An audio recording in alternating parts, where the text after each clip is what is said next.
Welcome to my channel Sharma class है PCM. Last lecture में मैंने केमिस्ट्री के विलयन के इस चैप्टर में एक नया टॉपिक अब सामान्य मोलर द्रव्यमान और इस पर आधारित न्यूमेरिकल को बता दिया था। इसका लिंक आपको डिस्क्रिप्शन बॉक्स में मिल जाएगा। अब हम लोग यहाँ एनसीईआरटी पैटर्न पर आधारित शेष न्यूमेरिकल यानी कि आंकिक को देखेंगे और इसके सॉल्यूशन को अच्छी तरह से समझेंगे। चलिए देखते हैं। यह क्वेश्चन आपके सामने है। यहाँ पर जो क्वेश्चंस लिखे हुए हैं ये जैसे 2.26, 2.27, 2.28, 2.29, 2.30, 2.34, 2.35, 2.36, 2.38 और 2.39 यह एनसीईआरटी बुक के न्यूमेरिकल्स हैं। इन्हीं न्यूमेरिकल्स को हम अटेंड करेंगे, लेकिन जो हम न्यूमेरिकल को अटेंड करने जा रहे हैं वह इस सीरियल के आधार पर न दे करके हम डायरेक्ट जैसे 2.29 का सीरियल नंबर 1 दे दिए। इसके बाद जो हम क्वेश्चन अटेंड किए हैं 2.38 का वह क्वेश्चन नंबर 2 होगा। इसी प्रकार से 2.36 नंबर का जो क्वेश्चन है वह क्वेश्चन नंबर 3 होगा। इस प्रकार से हम क्वेश्चन के सीरियल को आगे बढ़ाएंगे। ठीक, अब देखिए आपके सामने क्वेश्चन नंबर 1 है। क्वेश्चन कह रहा है वायु में अनेक गैसों का मिश्रण है। 298 केल्विन ताप पर आयतन में मुख्य घटक नाइट्रोजन और ऑक्सीजन लगभग 79% और 20% के अनुपात में है। 10 वायुमंडल दाब पर जल वायु के साथ साम्य में है। यदि 298 केल्विन ताप पर ऑक्सीजन तथा नाइट्रोजन के लिए हेनरी नियतांक क्रमशः 3.3 × 10⁷ मिलीमीटर तथा 6.51 × 10⁷ मिलीमीटर है तो जल में इन गैसों का घटक ज्ञात करना है। कहने का मतलब सबसे पहले तो इसमें ये पकड़ना है हमें कि जल में नाइट्रोजन और जल में ऑक्सीजन किसी न किसी अनुपात में मिश्रित होगा। इसी दोनों पदार्थ का हमें मोल अंश अर्थात मोल प्रभाव ज्ञात करना है। इसके लिए सबसे पहले हम एक फॉर्मेट तैयार करते हैं। सपोज कीजिए कि ये जो दिखाई दे रहा है यह एक कंटेनर है। इस कंटेनर में वायु लगभग 1%, नाइट्रोजन 79%, ऑक्सीजन 20% दिया हुआ है। यहाँ दिया तो है 79% और 20% नाइट्रोजन और ऑक्सीजन के लिए। इन दोनों को जोड़ोगे तो 99% आता है। स्वाभाविक है कि 1% में वायु होगा। इस प्रकार वायु, नाइट्रोजन और ऑक्सीजन का गैसीय मिश्रण इसमें कंटेनर के अंतर्गत प्रदर्शित है और इसके ऊपर जो दाब लगाया गया है वह 10 ATM यानी कि 10 वायुमंडल का दाब पड़ रहा है और इस कंटेनर के अंदर जो टेम्परेचर है वह निश्चित ताप है 298 केल्विन ताप। लेकिन आपको डायरेक्ट बता दें, 1 ATM या एक वायुमंडल दाब जो होता है 760 मिलीमीटर पारे के दाब के बराबर होता है। यह एक स्टैंडर्ड वैल्यू है, इसको अलग से हमेशा के लिए याद रखना चाहिए आपको। चलिए इसमें दिया हुआ है उन मानों को आंकिक मान के रूप में नोट कर लेते हैं। Henry, H for Henry, Henry नियतांक नाइट्रोजन के लिए दिया है 6.51 × 10⁻7 और हेनरी नियतांक ऑक्सीजन के लिए दिया हुआ है 3.30 × 10⁷। ये चीज़ चेक कर लीजिए। नाइट्रोजन और ऑक्सीजन इन दोनों के लिए हेनरी नियतांक आपके सामने है। पहले ऑक्सीजन है तो ऑक्सीजन के लिए 3.3 वाला वैल्यू है, ये लिखा हुआ है। और बाद में नाइट्रोजन है तो नाइट्रोजन के लिए हेनरी नियतांक का मान 6.51 × 10⁻7 मिलीमीटर ये दाब है, सॉरी हेनरी नियतांक है। इतनी तो बात समझ आ गई। यहाँ पर ये कह रहा था कि जो कंटेनर के अंदर जो टोटल दाब है 1 ATM या एक वायुमंडल दाब है और नाइट्रोजन और ऑक्सीजन का जो मात्रा है क्रमशः 79% और 20% है। तो आंशिक दाब चलो इसी बहाने हम ज्ञात कर लेते हैं। डाल्टन के आंशिक दाब के नियम से नाइट्रोजन का आंशिक दाब इक्वल टू 79% ऑफ 10 PATM। इस प्रकार से 79% इक्वल टू 79/100 इंटू कुल दाब 10, इसको कैलकुलेट कर लोगे तो 0 से 0 काट लो। इस प्रकार से हमें मिला 7.9, क्योंकि 0 को ऊपर ले जाओगे तो इस जगह पर डेसिमल वैल्यू आ जाएगा, तो मिलेगा हमें 7.9 ATM। और इस ATM को मिलीमीटर में कन्वर्ट करने के लिए 760 का गुणा कर दिए तो हमें वैल्यू मिला 6004 मिलीमीटर पारे का दाब। इसी प्रकार से हम ऑक्सीजन का भी आंशिक दाब ज्ञात कर सकते हैं, क्योंकि 20% उस कंटेनर में ऑक्सीजन भरा हुआ है। तो ऑक्सीजन गैस का दाब PO2 इक्वल टू क्या मिला, 20% ऑफ 10 ATM। तो 20% का मतलब 20/100 इंटू 10, 0 से 0 कैंसिल कर दीजिए और ये भी 0 कैंसिल कर दीजिए तो हमें मिला 2 ATM। और 1 ATM इक्वल टू 760 मिलीमीटर पारे के दाब। तो इस प्रकार से इनको गुणा कर लें तो हमें मिलेगा 1520 मिलीमीटर पारे का दाब। अब हेनरी के नियम से P/N2 इक्वल टू क्या मिलेगा, हेनरी नियतांक नाइट्रोजन के लिए इंटू X, मतलब मोल प्रभाज नाइट्रोजन के लिए, यानी ये सब वैल्यू नाइट्रोजन के लिए हो गया। इस सूत्र के आधार पर X नाइट्रोजन के लिए, अर्थात नाइट्रोजन का मोल अंश या मोल प्रभाज, ये वाला वैल्यू इक्वल टू कितना होगा, इसको नीचे भेज दो तो नाइट्रोजन का आंशिक दाब बटे हेनरी नियतांक नाइट्रोजन के लिए। अब हम इसकी वैल्यू चूंकि 6004 ज्ञात कर चुके हैं और हेनरी नियतांक दिया हुआ है नाइट्रोजन के लिए 6.51 इंटू 10⁻7, यह भी वैल्यू मिलीमीटर में और यह भी वैल्यू मिलीमीटर में हम फाइंड कर चुके हैं। तो मिलीमीटर से मिलीमीटर कैंसिल हो गया, इसी कारण हमने यहाँ पर ATM को मिलीमीटर में चेंज किए थे कि हमें अब यहाँ पर मात्रक कैंसिल हो जाना चाहिए, क्योंकि मोल प्रभाज मात्रकहीन होता है। कितनी अच्छी बात आपने समझ लिया। तो अब इसको कैलकुलेट कैसे करेंगे जरा वो भी देख लीजिए। 10⁻7 को 10⁻5 कर लीजिए इंटू 100 अभी बाकी है। तो 100 के लिए डेसिमल के 2 वैल्यू को 100 से हटा दीजिए तो हमें मिला 651 ये चीज वैल्यू, और ये 10⁻5 मिला। इस 10⁻5 को ऊपर ले जाओ तो 10⁻−5 मिला, और 6004 में 651 से भाग देंगे तो हमें जल में नाइट्रोजन का मोल अंश यानी कि घटक मिल जाएगा 9.22 इंटू 10⁻−5। इसी प्रकार जल में ऑक्सीजन कितनी घुली हुई है उसका मोल अंश इसी फार्मूले के आधार पर ज्ञात कर सकते हैं। क्या ऊपर के फार्मूले से ऑक्सीजन का गैस का आंशिक दाब बटे हेनरी नियतांक ऑक्सीजन के लिए, बस इनकी वैल्यू को पुट कर लीजिए, ऊपर के कैलकुलेशन के तरह ही इसको भी कैलकुलेट कर लीजिए तो आपका आंसर मिलेगा 4.6 इंटू 10⁻−5। यह आपका आंसर है। अब देखिए क्वेश्चन नंबर 2 आपके सामने है। क्वेश्चन नंबर 2 कह रहा है संगठनों के संपूर्ण परास में बेंजीन तथा टॉल्यूइन आदर्श विलयन बनाते हैं। 300 केल्विन ताप पर शुद्ध बेंजीन तथा टॉल्यूइन का वाष्प दाब क्रमशः 50.71 मिलीमीटर पारे का दाब तथा 32.06 मिलीमीटर पारे का दाब है।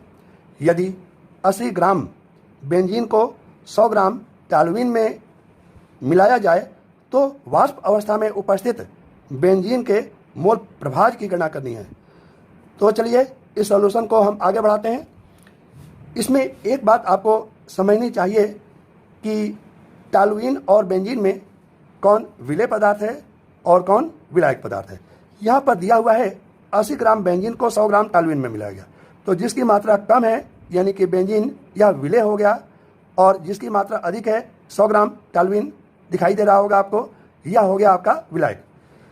तो भार बटे अणुभार के हिसाब से स्मॉल है ना, भार बटे अणुभार के हिसाब से हम चाहें तो बेंजीन का मोल ज्ञात कर सकते हैं। 80 ग्राम भार बेंजीन का, और बेंजीन का जो फार्मूला होता है वह C6H6 होता है। इसका अणुभार देखिए 1272 प्लस 6 78 पता चल चुका है, यह वैल्यू यहाँ पर रख दिए हैं। तो बेंजीन का मोल भाग देने पर मिला हमें 1.026।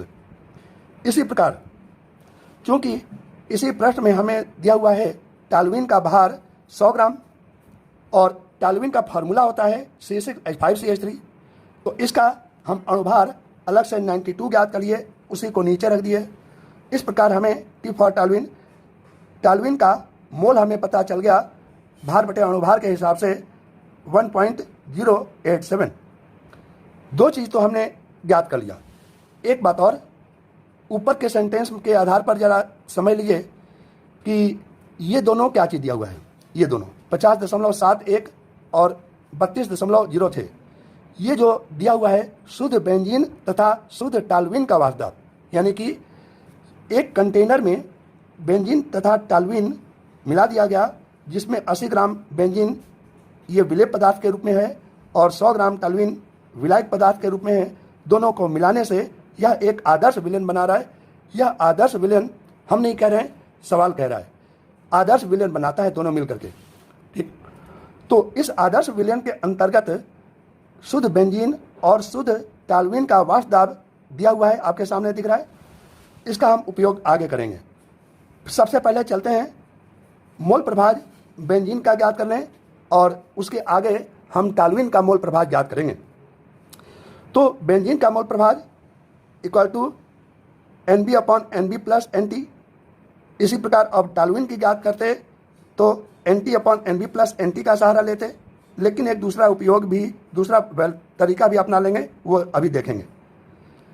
तो बेंजीन का मोल प्रभाज इक्वल टू 1.026/1.026 प्लस 1.087। इन दोनों को कैलकुलेशन करने के आधार पर मिला हमें 0.486 बेंजीन का मोल प्रभाज।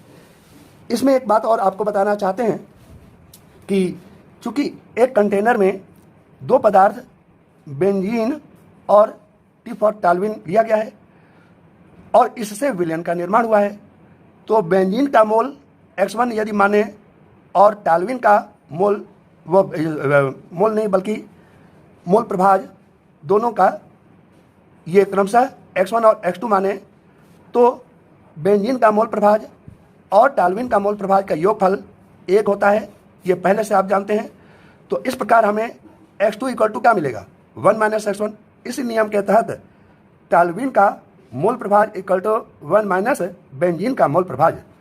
क्योंकि बेंजीन का मोल प्रभाज हम ज्ञात कर चुके हैं 0.486, 1 से इसको घटा लें तो हमें वैल्यू मिल गया 0.514। अतः पात्र में बेंजीन के ऊपर विलयन के ऊपर कुल दाब टोटल प्रेशर P सॉल्यूशन के रूप में हम लिखे हैं इक्वल टू क्या होगा, बेंजीन का वाष्प दाब और टालुइन का वाष्प दाब,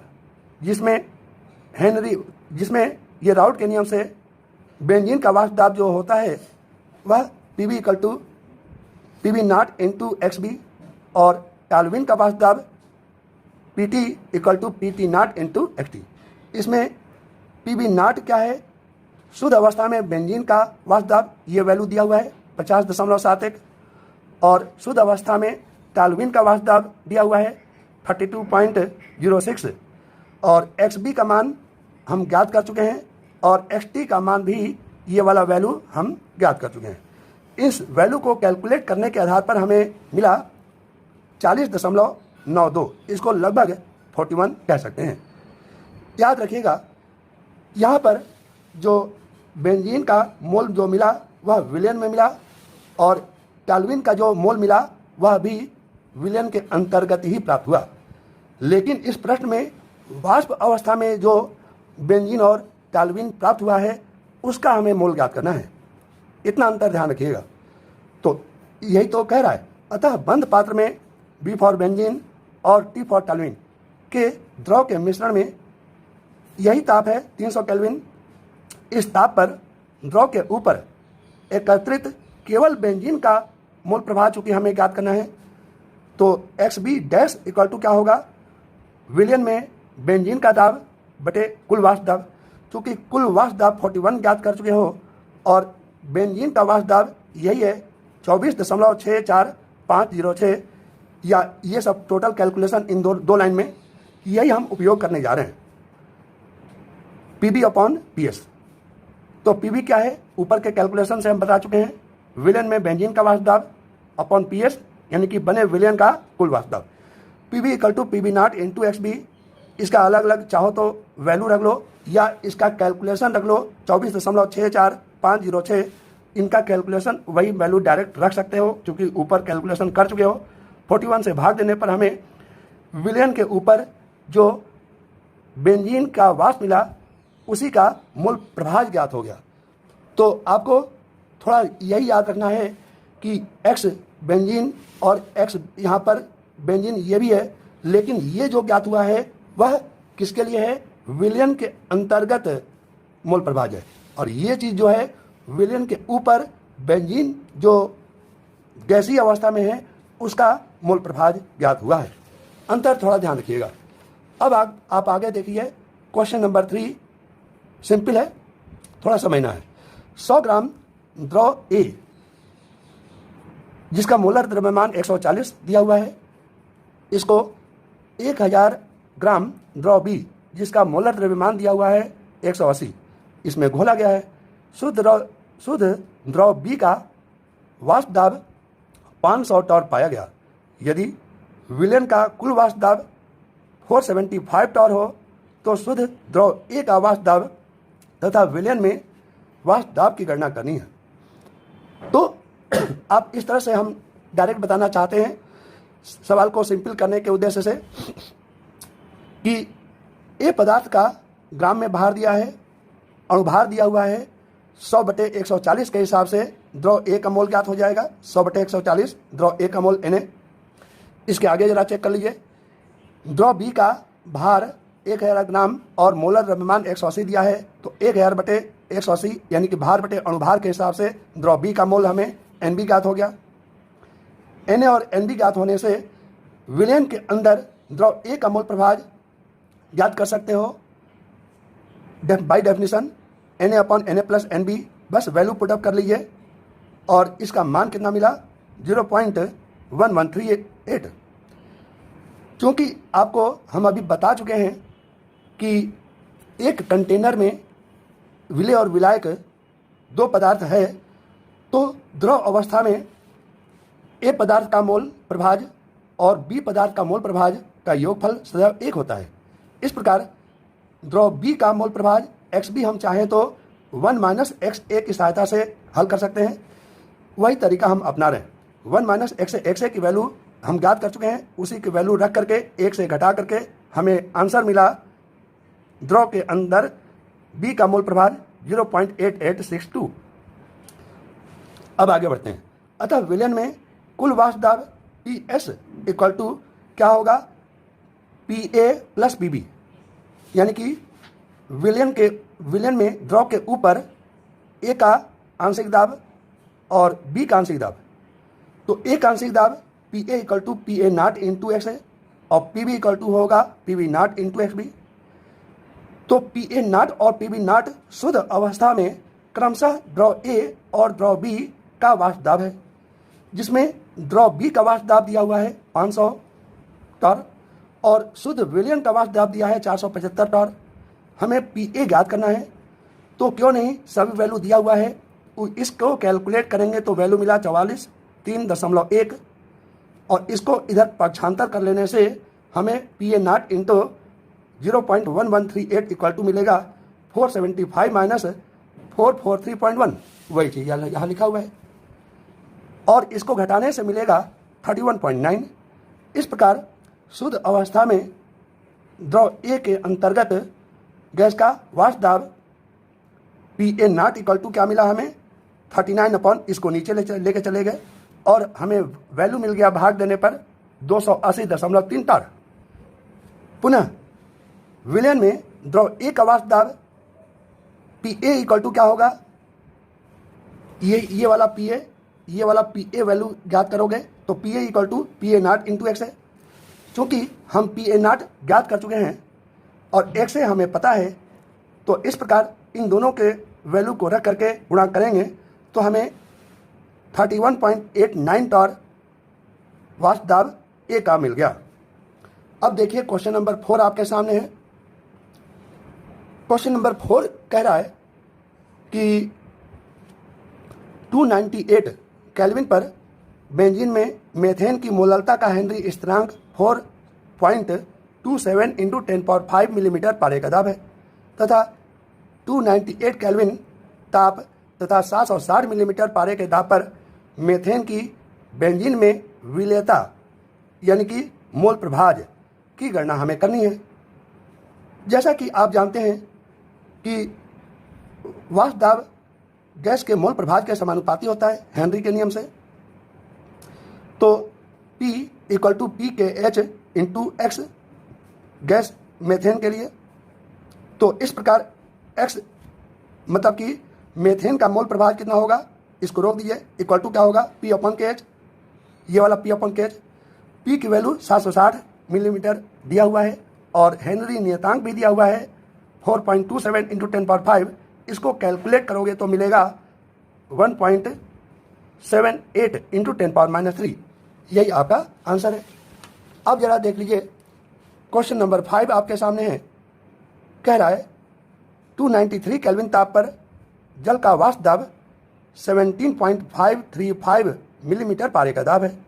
यदि 25 ग्राम ग्लूकोज को 450 ग्राम जल में घोलें तो 293 केल्विन ताप पर जल के वाष्प दाब की हमें गणना करनी है। फिर से हम एक काम करते हैं, क्या करते हैं, एक कंटेनर में जल ले लिए 450 ग्राम और ग्लूकोज ले लिए उसी में 25 ग्राम। तो स्मॉल w = 25 ग्राम और कैपिटल W = विलायक के रूप में 450 ग्राम। ठीक, जल का जो अणुभार होगा 2 + 16 = 18 और ग्लूकोज का जो अणुभार होगा, देखिए फार्मूला होता है C6H12O6, इसको कैलकुलेट करके देख लीजिए 180 मिलेगा, यह स्मॉल m मिल जाएगा। अब आगे बढ़ते हैं हम। तनु विलयन के लिए राउट के नियम से वाष्प दाब में आपेक्षिक अवनमन P0 - PS/P0 = विलेय का मोल प्रभाज n/n + N। यदि हम इसको कैलकुलेट करें, जैसे P0/P0 1 हो जाएगा माइनस PS/P0 = n/n + N, और इसको एडजस्ट करोगे तो हमें मिलेगा, एडजस्ट करने पर P0 - PS ऊपर नीचे देखिए यहाँ पर P0 है, अब यहाँ पर बटे के नीचे PS मिल गया, इक्वल टू क्या मिलेगा, n + N की जगह पर N मिलेगा। इसको हम इसके पिछले वीडियो में हम बता चुके हैं कि P0 की जगह पर अगर हम PS करेंगे तो n + N की जगह पर N मिल जाता है। यहाँ पर विलेय का मोल इक्वल टू n = भार बटे अणुभार w बटे m। और जब हम विलायक का मोल ज्ञात करते हैं तो विलायक जल यहाँ पर है, जल का मोल इक्वल टू जल का भार बटे अणुभार, इनके वैल्यूज अलग अलग हमें पता है। इस प्रकार क्या देखते हैं, वाष्प दाब में आपेक्षिक अवनमन यहाँ न होकर के अगर ऊपर P0 होता तब वाष्प दाब में आपेक्षिक अवनमन होता, लेकिन इसका बदला हुआ रूप सेम टू सेम यही चीज़ मिल गया। ये ओरिजिनल फार्मूला है वाष्प दाब का आपेक्षिक अवनमन के लिए, क्योंकि नीचे यहाँ पर P0 है, इसका बदला हुआ रूप यहाँ पर PS हो गया, लेकिन n/N हो गया, और इसी का value n mole equal to w बटे m और N इक्वल टू W/M। इसको एडजस्ट करने पर यह वैल्यू मिला।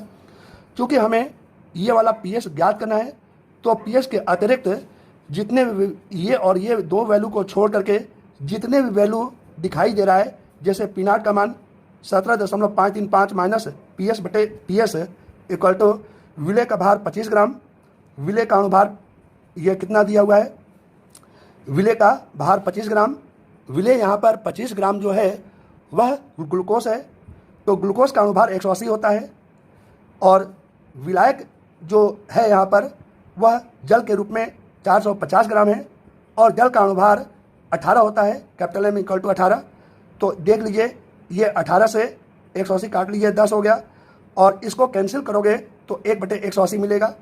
तो कैलकुलेट कैसे करेंगे, something upon P S minus ये 1 हो जाएगा इक्वल टू 1/180। ये चीज़ आपको दिखाई दे रहा है, -1 को इधर ले जाओगे तो 1 + 1/180 यानी कि 180 + 1 यानी कि 181/180 इक्वल। इस प्रकार से क्रॉस मल्टीप्लिकेशन के द्वारा विलयन का वास्तव पी एस इक्वल टू हमें मिला, ये वाला पी एस इक्वल टू, इसको इधर ले जाइए तो पी एस इक्वल टू हो जाएगा समथिंग 17.535 इंटू 180/181। इसको कैलकुलेट करने पर हमें मिला 17.438 मिलीमीटर पर घन। अब अगला क्वेश्चन नंबर 6 देख लीजिए। ये कह रहा है यदि CuS क्यूप्रिक सल्फाइड का विलेयता गुणनफल 6 × 10⁻16 दिया हो तो जलीय विलयन में उसकी अधिकतम मोलरता ज्ञात करनी है। मोलरता, इसके लिए एक बात बताइए, विलेयता गुणनफल की परिभाषा संभवतः आपको पता होगा, एक बार हम बोल दे रहे हैं। किसी विलयन के संतृप्त विलयन में आयनों की सांद्रताओं के गुणनफल को हम क्या कहते हैं, विलेयता गुणनफल कहते हैं। विलेयता गुणनफल को Ksp से प्रदर्शित करते हैं। यदि क्यूप्रिक सल्फाइड को जल में घोलें तो Cu+2 चार्ज और सल्फाइड -2 चार्ज के रूप में हमें मिलता है।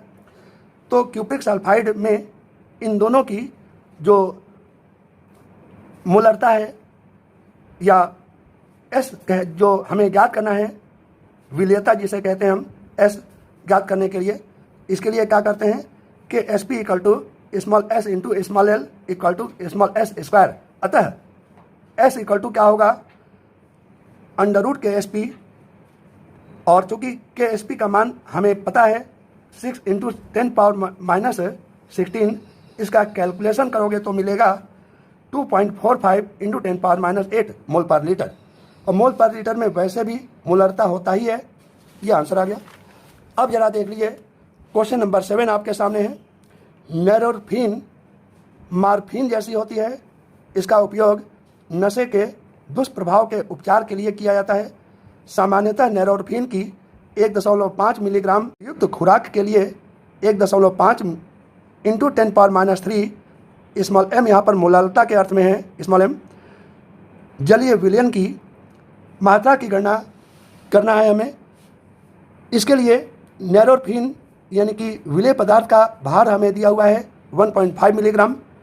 1 मिलीग्राम बराबर होता है 10⁻³ ग्राम। इस प्रकार नैरोरफिन यानी कि विलेय का भार मिल गया 1.5 × 10⁻³ ग्राम। इसको दूसरे हिसाब से लिखें, 10⁻³ को एडजस्ट करें तो मिलेगा 0.0015 ग्राम। नैरोरफिन का जो फार्मूला होता है दिया भी है C19H21NO3। इसी को देखते हुए इसका अणुभार हमने ज्ञात कर लिया 12 × 19 प्लस हाइड्रोजन का परमाणु भार 1 होता है तो 21 हो गया, नाइट्रोजन का परमाणु भार 14 हो गया, ऑक्सीजन का परमाणु भार 16 होता है तो 16 × 3 = 48। जब इसको कैलकुलेट करते हैं तो नैरोरफिन का अणुभार हमें मिल गया 311। मोलरता हमें दिया हुआ है 1.5 × 10⁻³ स्मॉल m यानी कि मोल पर केजी के रूप में। हमें यहाँ पर जलीय विलयन का भार यानी कि इस विलेय का भार और विलायक का भार हमें ज्ञात करना है।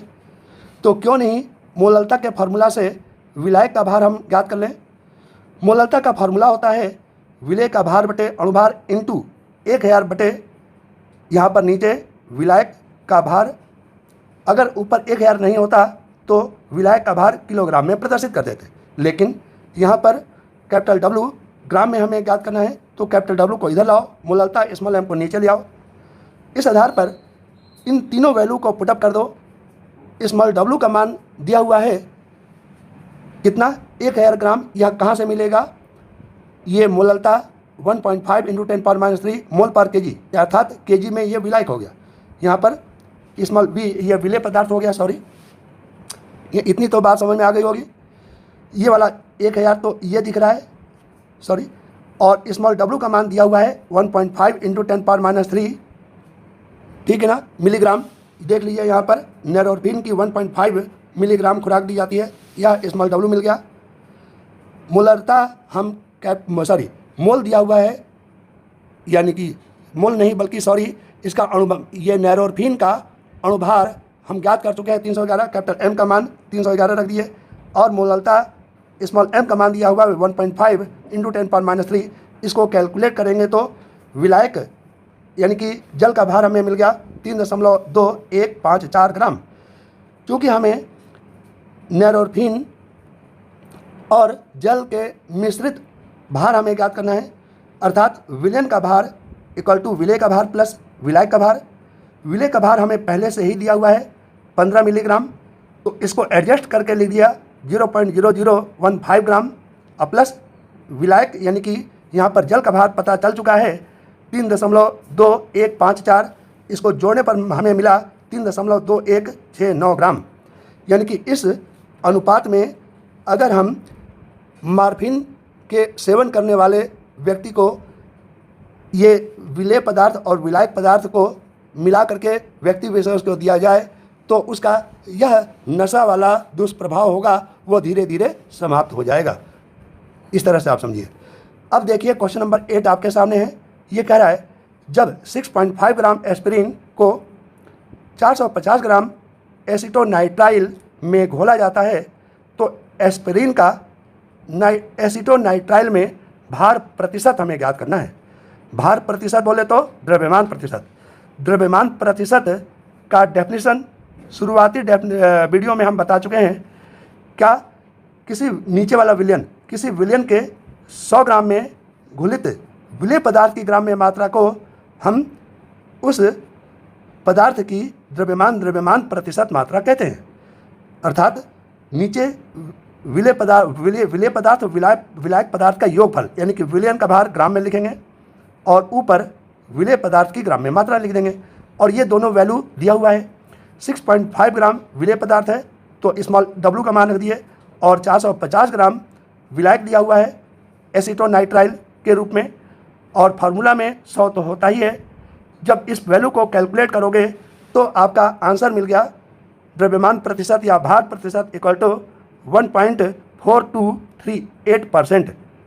इसको लगभग 38 को अगर हम 4 के रूप में माने तब हम इसको लिख सकते हैं 1.424 यही परसेंट के रूप में द्रव्यमान प्रतिशत के रूप में आंसर आ गया। अब देखिए क्वेश्चन नंबर 9 आपके सामने है। ये कह रहा है यदि किसी झील के जल का घनत्व 1.25 ग्राम प्रति ml है तथा उसमें 92 ग्राम Na पॉजिटिव चार्ज आयन प्रति किलोग्राम जल में उपस्थित हो तो झील में Na पॉजिटिव चार्ज आयन की मोललता ज्ञात करनी है। तो सीधे सीधे समझ लीजिए ना, मोललता इक्वल टू मोल विलेय का इन दोनों के हिसाब से बटे विलायक का भार, जिसमें विलेय का भार W विलायक का और विलेय का मोल यहाँ पर Na पॉजिटिव चार्ज के रूप में दिया हुआ है और ये W ये विलायक के रूप में यहाँ पर जल दिया हुआ है।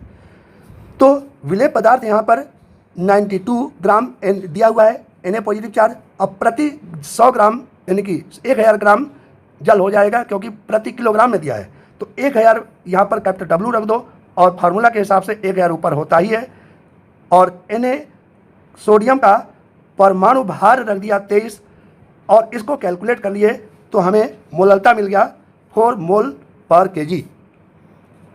अंततः हम आपको यहाँ कहना चाहते हैं कि यहाँ पर मैंने चैप्टर नंबर 2 विलयन के सभी टॉपिक और उससे related examples, theory, formula, graph और उससे संबंधित NCERT के बेस पर आधारित न्यूमेरिकल्स बता दिए हैं। उन सभी वीडियोज़ का लिंक आपको डिस्क्रिप्शन बॉक्स में मिल जाएगा और आप मेरे शर्मा क्लासेज PCM के इस चैनल के प्ले लिस्ट में जाकर भी उन सभी वीडियोज़ को देख सकते हैं। आज के लिए बस इतना ही। मिलते हैं नेक्स्ट वीडियो में न्यू चैप्टर के साथ। Thank you.